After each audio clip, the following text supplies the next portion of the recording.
So it seems the honeymoon is over for Black Ops 2. People are already taking to Twitter, they are rebelling, they're giving our boy David Vonderhaar a pretty tough time because they are sick of lag compensation, they are sick of insert blank reason, and I think people as a general rule are just getting super tired of Call of Duty, which is surprising to me how quickly the honeymoon period kind of ended for people on Black Ops 2, because I personally enjoy this game.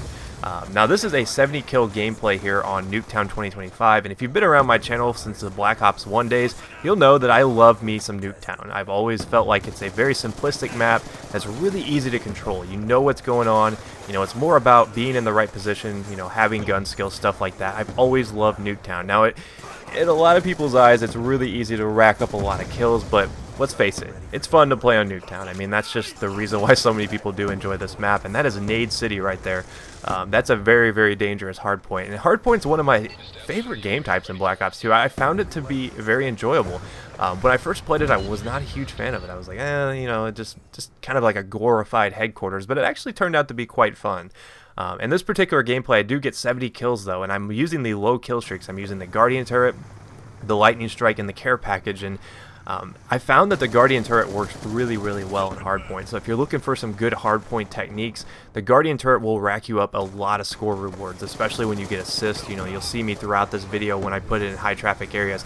I just rack up tons and tons of points. So that's a really good way to go about Hardpoint if you're looking to level up quickly and get a lot of the points. And you'll see the guy who actually gets first in the lobby gets a substantial amount less kills than me, and that's because he's just racking up those hardpoint assists and stuff like that. But anyways, let's talk about the honeymoon period being over, because it's kind of surprising how quickly Black Ops 2 has reached this point. It seems like people are already tired of the game. Now, I know a lot of you guys want me to do a, quote, Black Ops 2 review, like I've done with past games. You know, I did it with Warfighter, I plan on doing it with Halo, I plan on doing it with Black Ops 2 eventually, but I feel like we need to kind of examine Black Ops 2 a little bit more, give them a chance to patch the game a little bit, because it's not fair to give a review before they actually patch a game. Now, with the Warfighter, they never actually patched it. That's why we did the review, because it was just kind of a big old stinker.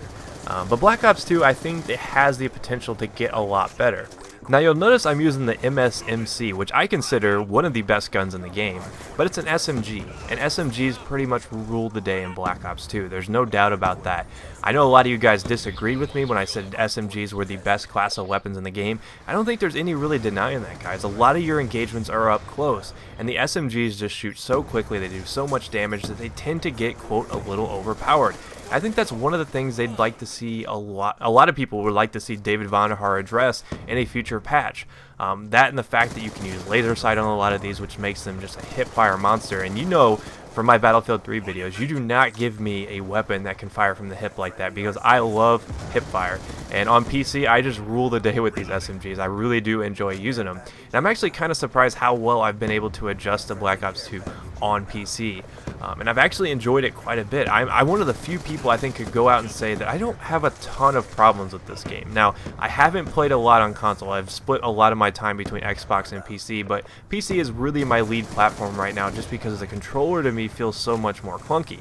On a side note, it seems like it, on the Xbox, it's just so hard to register hits. I'll go into so many kill cams and I won't even be firing a weapon, and I know a lot of people have been experiencing that. There's no secret to that. And honestly, I'm pretty much beating a dead horse, because we all know about the, quote, lag compensation in this game, but I think that's something that's very fixable for Black Ops 2. I think that they can go in and kind of tweak that a little bit and make it a little bit better. I know they did that with Modern Warfare 3, and the game got so much better. I mean, if you remember Black Ops 1, there were a ton of problems with that game. There were a ton of connection issues when the game first came out. It was horrible. I think it was a little bit worse than this in my eyes. I can remember, and oh, that's an awesome spot for a Guardian turret, in case you were wondering. I remember when Black Ops 1 came out, you would shoot someone like 5 feet behind them and get the kill, and you'd be like, oh, okay, yeah, it seems legit, I'll take it, but I mean, I don't really feel like I deserved it. And that happened so much. It was really a big issue with Black Ops 1. So Treyarch titles have been notorious for having connection issues within the first couple of weeks. So that's something I haven't really held too much against them. I haven't really looked too much in it, and look how I stacked those Guardian turrets. You are not going to be able to destroy them when you got it stacked like that. But I haven't really worried about connection too much. I think that's something they can resolve. But Like I said, the SMGs are something that a lot of people are a little bit upset with, especially the laser sight. It's really easy to spray and pray. I think the map design really, though, is the biggest problem with a lot of people. The maps aren't designed like typical Treyarch maps. They're more in line with the way the Modern Warfare 3 maps were. There's not so much the clutter, it's just the size and the way the spawns work on the maps is what kind of puts me off to them. There's a lot of spots where you can hide behind objects, there's a lot of cover throughout the maps, and oh my gosh, look at all those points I'm racking up right now from the Guardians. But there's just a lot of things you can hide behind, a lot of things in the map that I feel don't need to be there. And typically Treyarch has done a good job of balancing a map to be fun and competitive at the same time, but I think with this particular title, the biggest mistake they've made is focusing too much on the MLG / competitive aspect of the game. Now, I want them to support that kind of thing. I think it's good for the gaming environment to have support for MLG to make it so that they can customize and stuff like that. But I think Treyarch went a little overboard with a lot of these maps. They're just a little bit too standard. They're just a little bit too... I want to use the word competitive, but then you would make it seem like that's a good thing, but it's not really a good thing. It kind of destroys the flow of a game that would be, you know, because most people, let's face it, they don't want to have competitive games. They want to go out there and feel like the best. They want to go out there and feel like they're Superman, they're the best Black Ops player in the world. And I think they did kind of a bad job of making the maps fun. But I really do think that's the case, because I say that pretty hesitantly, because I don't like to criticize games a lot, especially early on in their release. I mean, I gave Battlefield 3 like 3 months before I finally was like, alright, they finally fixed a lot of the problems, and I think Black Ops 2 has a lot of problems. I think people are getting upset about a lot of really silly things. I think they're just tired of Call of Duty as a general rule. They've just gotten tired of the whole, you know, rinse and repeat mechanic, but I really do think that Black Ops 2 is different than a lot of the offerings we've gotten. It's definitely different than Black Ops 1. I will give them credit for that. It feels completely different in my eyes. So, I don't know. What do you guys think? Do you think this game is salvageable? Do you think that it's over for Black Ops 2? It seems people, I mean, I really do think people have lost faith already.